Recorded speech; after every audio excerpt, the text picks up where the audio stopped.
Samantala sumadsad sa 58 pesos and 63 centavos ngayong ika-30 ng Mayo ang halaga ng piso kontra dolyar na siyang pinakamahina nitong halaga sa loob ng 18 buwan.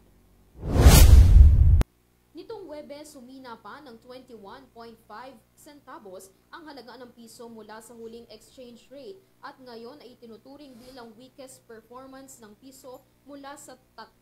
ng Nobyembre noong 2022 kung saan pumatak sa 58 pesos and 8 centavos ang palitan. Iniuugnay ang pagbaba na ito ng piso sa isang buwan ng high treasury yields ng US na siyang nagpapalakas sa halaga ng dolyar bukod pa sa mga overseas developments. Ayon naman kay Rizal Commercial Banking Corporation Chief Economist Michael Ricafort, nakaapekto rin sa paghinang ito ng halaga ng piso ang pagbaba ng local stock market. Sa kabila nito, nauna nang sinabi ni Bangko Sentral ng Pilipinas Senior Assistant Governor Iluminada Sikat na ang mga nakaraang pagbaba ng halaga ng piso kontra dolyar ay pansamantala lamang at patuloy nilang imomonitor ang mga magiging paggalaw ng currency market.